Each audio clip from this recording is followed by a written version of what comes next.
Good morning, students. Today's topic is the law of constant composition. This is lecture number 8, class first year chemistry. ये second law है. First law आपको हम बताए थे law of conservation of mass, और second law law of constant composition, जिसे हम कहते हैं, एक और नाम इसका देते हैं लॉ ऑफ डिफिनिट प्रोपोर्शन भी कह सकते हैं. Law of definite proportion. अब ये होता क्या है, इसको एक और नाम लॉ ऑफ डिफिनिट प्रोपोर्शन. सबसे पहले इस लॉ को जोसेफ प्राउस्ट इन 1799 में दिए थे. कौन दिए थे? जोसेफ प्राउस्ट इन 1799 में दिए थे. इसका मेन पॉइंट यही है, अगर कोई केमिकल कंपाउंड है तो उसके जो कॉन्स्टिट्यूएंट्स एलिमेंट्स हैं उनका मास रेशियो हमेशा फिक्स रहता है. तो जनरली हम कह सकते हैं in a pure chemical compound constituents elements always present in a fix ratio by mass. या इसको और भी डिफाइन कर सकते हैं, a chemical compound is always found to be made up of the same element combined together in the same fixed proportion by mass. इसका मतलब अगर कोई कंपाउंड है, अगर प्योर फॉर्म में है, तो किसी सोर्स से हम उसको ऑब्टेंड करें, प्राप्त करें, लेकिन उनके एलिमेंट का जो कंपोजिशन होगा, उनके मास का जो कंपोजिशन होगा, हमेशा क्या होगा? रेशियो क्या होगा? फिक्स होगा. सो हम इसे लिख सकते हैं, ध्यान दें, इन्हें प्योर केमिकल कंपाउंड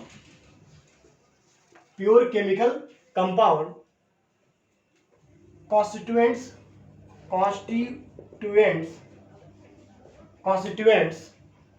एलिमेंट्स जिससे वो बना है, एलिमेंट्स ऑलवेज प्रेजेंट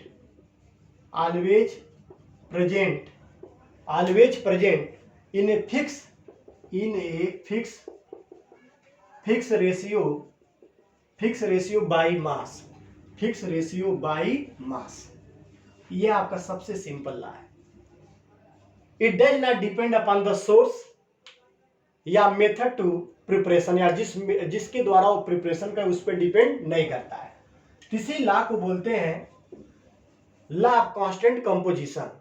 जैसे अगर हम बात करें वाटर का, तो वाटर चाहे सी का हो, चाहे रिवर का हो, चाहे वो ओशियन का हो, चाहे वो टैप वाटर हो, किसी का वाटर हो, अगर वो प्योर फॉर्म में है तो इसका जो मास होगा हाइड्रोजन ऑक्सीजन का, देखिए 2 और रेशियो 16 या 1:8. इस तरह वाटर में हाइड्रोजन और ऑक्सीजन का जो रेशियो है इस कंपाउंड में 1:8 है. अब यह रेशियो चाहे कहीं का वाटर, चाहे रिवर का हो, चाहे ओशियन को, चाहे टैप वाटर हो, चाहे वेल वाटर हो, उसमें वाटर का हमेशा हाइड्रोजन और ऑक्सीजन का रेशियो 1:80 होगा. यानी ये फिक्स होगा, ये चेंज नहीं होगा.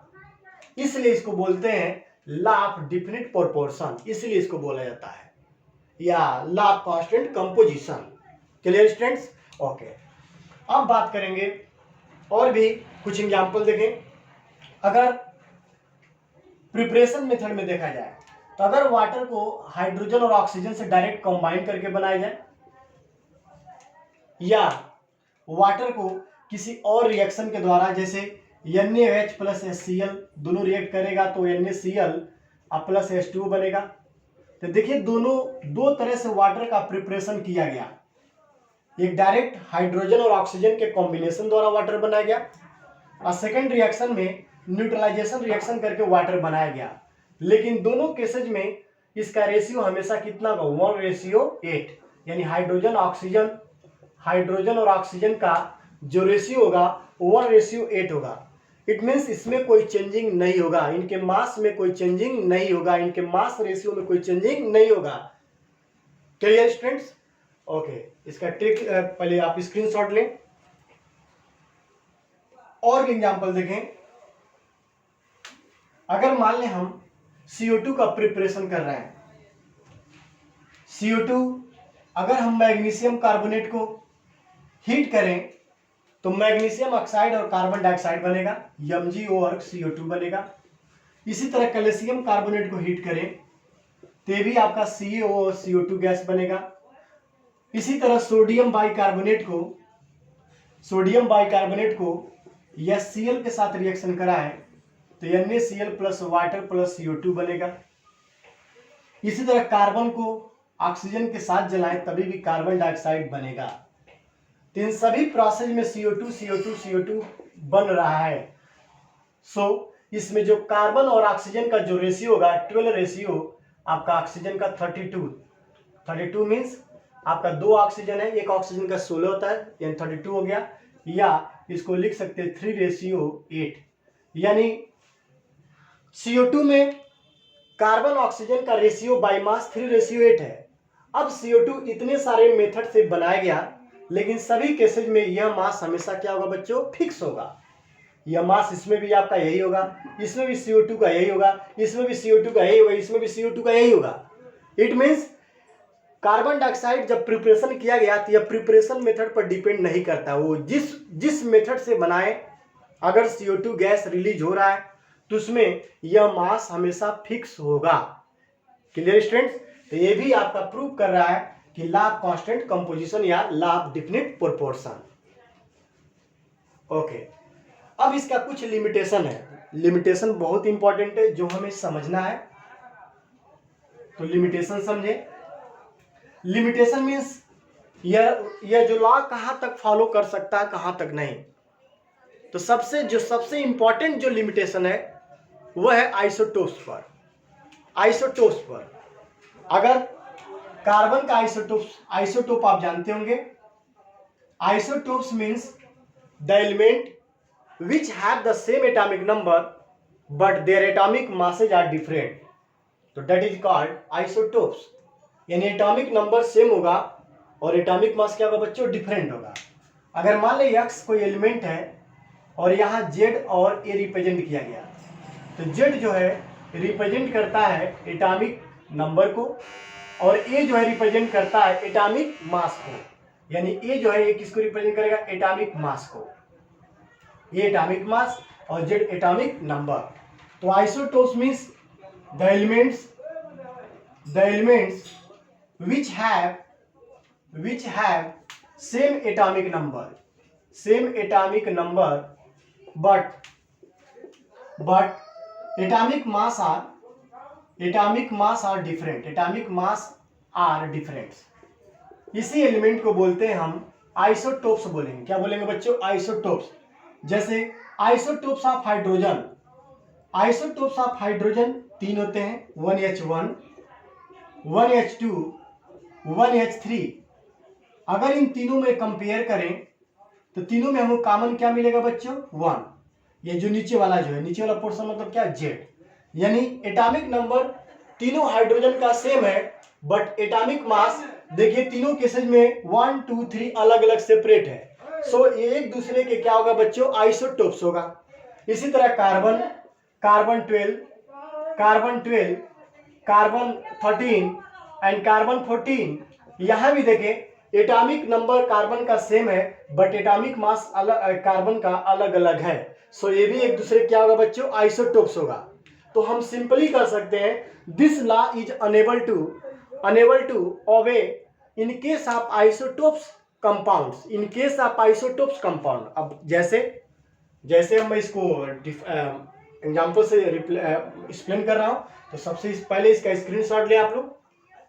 ओके, अब देखें, अगर मान ले कार्बन डाइऑक्साइड यानी कार्बन को जलाया गया, इसमें जो कार्बन है उसका एटॉमिक मास 12 है और एक और कार्बन लिया गया उसमें एटॉमिक मास कार्बन का 14 है। अब दोनों को जलाया गया, CO2 बना, दोनों का बना। लेकिन इसमें जो CO2 का जो इनके मास का जो रेशियो होगा वह होगा 12:32। लेकिन इसमें जो CO2 का जो रेशियो होगा मास, वो 14 रेशियो क्या होगा बच्चों, 32 होगा। देखिए एटॉमिक मास 14 है, इसका 32 ऑलरेडी है। तो देखो दोनों में कंपेयर करें तो दोनों में देखें अलग अलग। इसको और छोटा कर लीजिए, अगर छोटा 3 रेशियो आपका कितना आ रहा था बच्चों, 8, या आपका 2 से काटिए, 7 रेशियो आपका 16। अब देखो दोनों के रेशियो में अगर कंपेयर करें तो बहुत ज़्यादा अंतर है। यह 3 है तो ये 7 है, यह 8 है तो 16 है, तो ठीक है भाई ट्वाइस है, लेकिन ट्वाइस से एक क्या है, ज़्यादा है। तो इस केसेज में यहाँ CO2 बनाया गया, लेकिन इन CO2 का जो मास रेशियो है वह इक्वल नहीं है, उनका फिक्स नहीं है, दोनों का अलग अलग है। इसका मतलब क्यों? क्योंकि ये दोनों अलग अलग, मतलब ये कार्बन के ही आइसोटोप्स हैं, और कार्बन का आइसोटोप्स रहेगा तो उसका मास अलग अलग है, इसलिए उसका मास रेशियो भी डिफिनिट नहीं होगा। अतः इस तरह के कंपाउंड जो आइसोटोप से बने हैं वे लॉ ऑफ कांस्टेंट कंपोजिशन को ओबे नहीं करेगा। तो ये सबसे बिग या कह सकते सबसे इंपॉर्टेंट ये एक तरह का लिमिटेशन है जो law of constant composition follow नहीं करता है। Clear students? Okay, please take screenshot.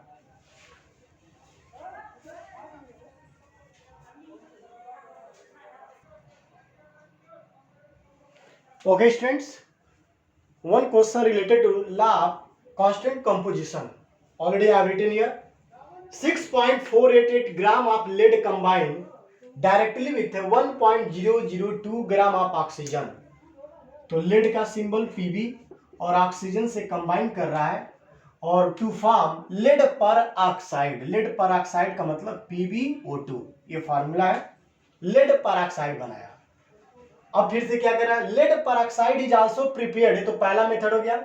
Lead peroxide is also prepared by heating lead nitrate. यहां देखिए लेड नाइट्रेट यानी PbNO3 का ट्वाइस। लेड नाइट्रेट हीट करने पर, हीट करेंगे तभी भी लेड परऑक्साइड फॉर्म्ड होगा। It was found that the percentage of oxygen present in lead peroxide, यानी परसेंटेज ऑफ ऑक्सीजन जो है 13.38 इसमें पाया गया सेकंड वाले में। तो use this data to illustrate the law of constant composition. तो यहां देखिए बच्चों, यहां दो रिएक्शन से लेड पर ऑक्साइड बनाया गया, एक Pb को ऑक्सीजन के साथ रिएक्शन करा के और एक लेड नाइट्रेट को हीट करके। लेड सेकंड वाले में लेड पर ऑक्साइड में ऑक्सीजन का परसेंटेज 13.38 पाया गया। तो आपको प्रूव करना है क्या दोनों में जो मास जो है ऑक्सीजन का दोनों में क्या फिक्स है कि नहीं। अगर दोनों में ऑक्सीजन का मास अगर इक्वल आ जाएगा तो आपका आंसर क्या होगा, करेक्ट होगा, या परसेंटेज भी इक्वल है तो आंसर क्या होगा, करेक्ट होगा। इट मींस वो लॉ ऑफ कांस्टेंट कंपोजिशन को फॉलो करेगा। क्लियर? तो चले पहले आप स्क्रीनशॉट लें इसका भी, तब मैं इसको सॉल्व कर रहा हूं। तो चलिए देखें, सबसे पहले अब इसको कैसे सॉल्व करेंगे। तो देखें, मास ऑफ लेड पर ऑक्साइड, लेड पर ऑक्साइड इन पहले स्टेप का बात कर रहा है सॉल्यूशन। यहां पहले एक्सपेरिमेंट नंबर 1 में, एक्सपेरिमेंट 1 में तो लेड पर ऑक्साइड का मास क्या होगा, इतना कंबाइन कर रहा है उतने ऑक्सीजन के साथ। तो चूंकि आप लॉ ऑफ मास कंजर्वेशन पढ़ेंगे, मास कंजर्वेशन से पढ़ेंगे क्या, रिएक्टेंट के मास इक्वल प्रोडक्ट का। तो रिएक्टेंट का मास यह है, अब प्रोडक्ट आपका लेड पर ऑक्साइड बनना है, यानी Pb plus O2 equal PbO2।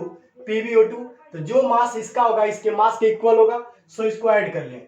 6.488 plus 1.002 यह टोटल मास ऑफ लेड पर ऑक्साइड का होगा। अब इसको ऐड करें, ऐड करने पर इसका आंसर आएगा 7.490 ग्राम। तो this is a total mass of lead peroxide. इन पहले एक्सपेरिमेंट का बात कर रहा हूं, लेड पर ऑक्साइड का मास हो गया।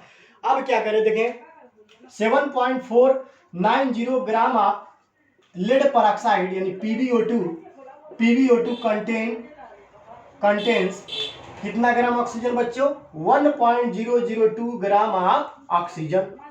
इतना ऑक्सीजन एक कैरी किया है। क्लियर?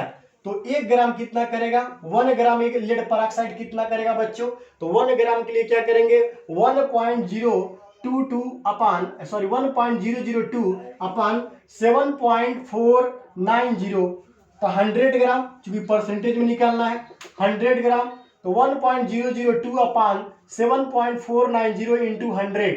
अब इसको सॉल्व करेंगे तो सॉल्व करने पर नियरली इसका आंसर वही आता है जो ये परसेंटेज में है। सॉल्व करेंगे 13.38 ग्राम, 13.38 ग्राम ऑक्सीजन होगा पहले वाले में, और सेकंड वाले में ऑक्सीजन का अमाउंट कितना दिया है 13.38। तो उसको भी परसेंटेज में भी हम डिनोट कर सकते हैं। सो अब देखें, अब यहाँ लिखेंगे, हम इसको क्लीन कर रहे हैं पहले, यहाँ लिखेंगे in second, experiment number second में परसेंटेज ऑफ ऑक्सीजन गिवन 13.38%। सो दोनों केसेज में, सेकेंड एक्सपेरिमेंट में और फर्स्ट एक्सपेरिमेंट में, दोनों केसेज में ऑक्सीजन का परसेंटेज इक्वल है। सो ये प्रूव करेगा लॉ ऑफ कांस्टेंट कंपोजिशन या law of definite proportion. Okay student, please take screenshot.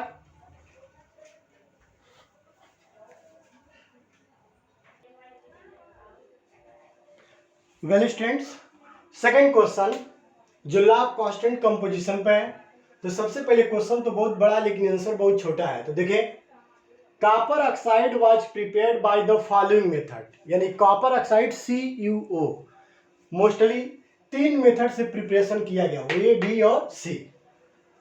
पहला case, in one case 1.75 gram of the metal means copper were dissolve in nitric acid and igniting the residual copper nitrate yield 2.19 gram of copper oxide. इसका मतलब 1.75 copper metal को nitric acid में dissolve किया गया और जो 2.19 gram of copper oxide दिया। Second case में, in second case 1.14 gram of metal dissolve in nitric acid were PPT यानी प्रेसिपिटेटेड एज कॉपर हाइड्रोक्साइड, यानी कॉपर हाइड्रोक्साइड बन रहा है बाय एडिंग कास्टिक एल्कलाइन, यानी इसमें कास्टिक एल्कली ऐड किया गया कॉपर हाइड्रोक्साइड में। तो हमें क्या बना, फिर से copper hydroxide after washing, drawing and heating yielded 1.43 gram of copper oxide. यहाँ पर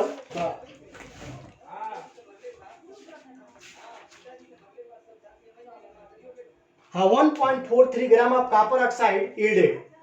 अब फिर सी केस में कह रहा है, in third case 1.45 gram of copper when strongly heated in current of air, यानी एयर के प्रेजेंस में yielded 1.83 gram of copper oxide. So that the given data illustrate the law of constant composition. तो आप इसे बहुत easily prove करेंगे अगर सभी में हम कॉपर ऑक्साइड में कॉपर का परसेंटेज अगर कैलकुलेट कर लें और सभी में कॉपर का परसेंटेज अगर नियरली इक्वल है, तो आप किसको शो करेगा, लॉ ऑफ कांस्टेंट कंपोजिशन को। तो सबसे पहले इतना बड़ा क्वेश्चन है, पहले आप स्क्रीनशॉट ले लीजिए उस क्वेश्चन का। तो चलिए मैं इसको सॉल्व कर रहा हूं कैसे। तो देखें, पहले केस में इन फर्स्ट केस पहले केस में क्या कह रहा है, इन case of 1.75 gram of metal, यानी 1.75 gram of metal were dissolve in nitric acid and igniting the residual copper nitrate yield 2.19 gram of copper, यानी 2.19 gram of copper oxide CO contains कितना gram copper बच्चों, देखिए in the one case 1.75 gram of metal, यानी इतने copper oxide में जो copper का amount और कंटेन्स कॉपर अमाउंट 1.75 ग्राम। देखो सीधे समझो बच्चों, आपका टोटल अमाउंट कॉपर ऑक्साइड का कितना बना, चलिए मैं रिएक्शन लिख के बता रहा हूँ। चलो, copper plus oxygen in case of 1.75 gram of metal were dissolve in nitric acid, तो नाइट्रिक एसिड में डिजॉल्व किया गया HNO3, और जिससे कॉपर ऑक्साइड नाइट्रिक एसिड में डिजॉल्व किया गया एंड इग्नाइटिंग द रेजिडुअल, इसमें जो रेजिडुअल प्राप्त होगा उसको हीट किया गया। तो कॉपर नाइट्रेट, इससे पहले तो बनेगा कॉपर नाइट्रेट बना और इसको इग्नाइट किया गया, हीट किया गया, तो ये कितना दिया 2.19 ग्राम ऑफ कॉपर ऑक्साइड, यानी कॉपर ऑक्साइड बना 2.19 ग्राम। तो देखिए कॉपर का अमाउंट इनिशियली कितना था बच्चों, 1.75 ग्राम। तो अगर बात करें ये जो कॉपर है केवल कॉपर ऑक्साइड में जा रहा है, तो कॉपर ऑक्साइड में 2.19 ग्राम कॉपर ऑक्साइड में कॉपर का अमाउंट कितना होगा, 1.75 ही होगा जो इनिशियली लिया गया। समझ रहे बच्चों। तो चलो इसको पहले रब करूं क्योंकि बहुत बड़ा क्वेश्चन है लेकिन इजी आपको समझना है। देखिए लिखेंगे 2.19 gram of copper oxide contains amount of copper copper का अमाउंट कितना है 1.75 ग्राम, 1.75 ग्राम कॉपर कंटेन है। तो 100 ग्राम में कितना हो जाएगा, अगर इसको 100 के परसेंटेज में निकालेंगे तो 100 ग्राम of copper oxide contains amount of copper, तो 100 ग्राम में हो जाएगा 1.75 अपान 2.19 इंटू क्या हो जाएगा बच्चों 100। आप देख रहे हैं कि नहीं बच्ची, तरह देखें पहले, नहीं दिखाई दे रहा है, 1 मिनट, थोड़ा मुझे क्लीन करना पड़ेगा ऊपर साइड में, क्योंकि ये बड़ा क्वेश्चन है लेकिन आसान है। देखें मैं इसको रब करके और ऊपर वाले पॉइंट को मैं क्लीन कर रहा हूँ, ध्यान देंगे बच्चों। चलिए देखें, इतना तो समझ ही रहे हैं। देखें ऊपर ही मैं चलो सॉल्व कर रहा हूँ इसको भी, ध्यान दे। इन केस फर्स्ट केस में अगर देखा जाए तो 2 पॉइंट कितना ग्राम था बच्चों 2.19 gram of copper oxide contains 1.75 gram of copper, 1.75 gram of copper. इतना समझ आया। तो 100 ग्राम कितना कंटेन करेगा, 100 ग्राम of copper oxide contains amount of copper equal, देखिए इसमें इससे डिवाइड करेंगे 1.75 अपान 2.19 इंटू क्या कर लोगे बच्चों 100। अब इसको सॉल्व करेंगे, और सॉल्व करेंगे तो देखिए इसका आंसर कितना आएगा, अभी सेकंड भी इसी से पढ़ा जाएगा। इसका आंसर जो आएगा सॉल्व करने पर वो आपका आएगा 79.91%, 79 इसको डिवाइड करें 79.91% आएगा, यानी ये इतना ग्राम। यानी पहले केस में जो कॉपर का अमाउंट है 79.91% या ग्राम होगा। क्लियर, इसको ग्राम या परसेंटेज कर सकते हैं। अब सेकेंड वाला क्या कर रहा है, सेकेंड वाला आप लिखेंगे, थोड़ा ध्यान देंगे, मैं पढ़ रहा हूं। सेकेंड कह रहा है in the second case 1.14 gram of metal dissolve in nitric acid were precipitate as a copper hydroxide by adding caustic alkali solution. The PPT of copper hydroxide after washing, drying and heating yielded 1.43 gram of copper oxide. बहुत बड़ा question है, चलिए इसको भी देखें कैसे लिख रहे हैं। पहले आप इसका स्क्रीनशॉट लें, स्क्रीनशॉट लीजिए बच्चों। मैं इस क्वेश्चन को पूरा कर रहा हूं, शायद हो सकता आप copper in the second case 1.14 gram of copper means metal dissolve in nitric acid were PPT यानी PPT बना प्रेसिपिटेटेड हुआ एज ए कॉपर हाइड्रोक्साइड। अब क्वेश्चन पूरा हो गया, ध्यान देंगे। 1.14 ग्राम ऑफ कॉपर, तो चलिए भाई कॉपर को डिजॉल्व किया गया नाइट्रिक एसिड में, और जिससे copper hydroxide 1.14 gram of copper dissolve in nitric acid were PPT as a copper hydroxide यानी CuOH का whole twice by adding caustic alkaline solution, यानी इसमें ऐड भी किया गया कास्टिक एल्कलाइन सॉल्यूशन जैसे NaOH, तब जाके कॉपर हाइड्रोक्साइड बना।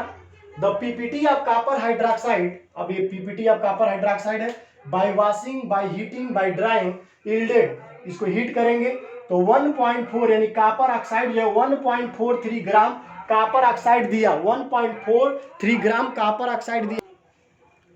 Okay students, copper nitric acid के एल्कलाइन सॉल्यूशन में रिएक्शन करता है तो कॉपर हाइड्रोक्साइड बना, इसको हीट करेंगे तो कॉपर ऑक्साइड बना, और कॉपर ऑक्साइड का अमाउंट कितना दिया है, देखिए यहाँ पर 1.43 ग्राम ऑफ कॉपर ऑक्साइड प्राप्त हुआ। तो देखो इसको भी हम लिखेंगे, याद देखें आपका पहले केस में मैं लिखते भी जा रहा हूँ, फर्स्ट केस में आपका आया था 79.91%। अब सेकेंड केस का देखें, थोड़ा बड़ा क्वेश्चन है लेकिन थोड़ा ध्यान समझेंगे। चलो मैं इसको रब कर रहा हूँ, आप देखें बहुत इजी क्वेश्चन है। देखें आपका कॉपर के अमाउंट इनिशियली कितना दिया 1.43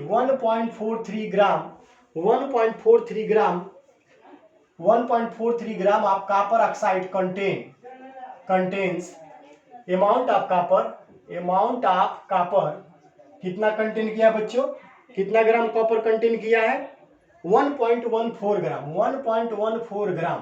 तो 100 ग्राम में कितना हो जाएगा, तो 100 gram copper contains contains amount of copper, तो हम डायरेक्ट लिखेंगे 1.14 अपॉन 1.43 इंटू 100, इसको डिवाइड करेंगे तो डिवाइड करने पर नियरली इसका आएगा 79.73 ग्राम या परसेंटेज, 79.73%। तो देखिए सेकेंड केस में परसेंटेज ऑफ कॉपर आ रहा है 79.373%, नियरली सेम है, दो समझ आया। इसी तरह थर्ड वाले का भी करेंगे और तीनों में कंपेयर करेंगे। तो चलिए थर्ड का भी मैं कर रहा हूं, पहले आप स्क्रीनशॉट लें।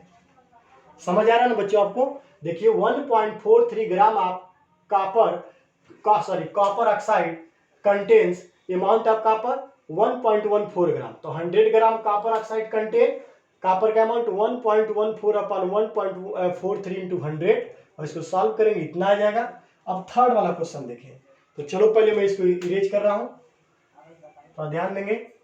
Third case, in third case 1.45 gram of copper when strongly heated in a current of air. तो चलिए ये भी इजी है। तो देखिए थर्ड केस में कॉपर को एयर के प्रेजेंस में हीट करना है, तो कॉपर ऑक्साइड तो बनेगा ही। तो कितना ग्राम बना? 1.83 ग्राम ऑफ कॉपर बना, जिसमें कॉपर का इनिशियली अमाउंट 1.45 ग्राम दिया था। तो सो डैट, तो देखिए इसको, तो 1.83 ग्राम of copper oxide contains amount of copper कितना कंटेन किया बच्चों? 1.45 ग्राम। तो 100 ग्राम कितना करेगा? 100 ग्राम में क्या हो जाएगा? 1.45 अपॉन 1.83 इंटू बच्चों क्या हो जाएगा? 100। अब इसको सॉल्व करेंगे, तो इसको सॉल्व करें 79.78 ग्राम या 79.78%। ये थर्ड केस का, तो थर्ड केस का ये हो गया 79.78%। यानी इस तरह इन तीनों एक्सपेरिमेंट में कॉपर का परसेंटेज नियरली सेम आ रहा है। अरे नियरली सेम आ रहा है कि नहीं? और जब नियरली सेम आ गया तो इससे प्रूफ हो गया कि ये जो भी इक्वेशंस हैं, जो कॉपर ऑक्साइड का जो फॉर्मेशन हो रहा है, ये लॉ ऑफ कांस्टेंट कंपोजिशन को फॉलो करेगा। समझ रहे बच्चों? तो एक और सुने, कोई भी कंपाउंड का फॉर्मेशन जितने मेथड से दिया है उसमें एक एलिमेंट का अगर हम अमाउंट या परसेंटेज निकालने और नियरली सभी एक्सपेरिमेंट में अगर वैल्यू सेम आ रहा है तो प्रूव करेगा लॉ ऑफ कांस्टेंट कंपोजिशन या law of definite proportion. Clear students? Okay, please take screenshot. समझे आप लोग? तो पहले केस में कॉपर का परसेंटेज यह, सेकंड में यह, थर्ड में यह, नियरली तीनों सेम, इसलिए ये प्रूव करेगा लॉ ऑफ कांस्टेंट कंपोजिशन को। Okay, please take screenshot. बहुत बड़ा क्वेश्चन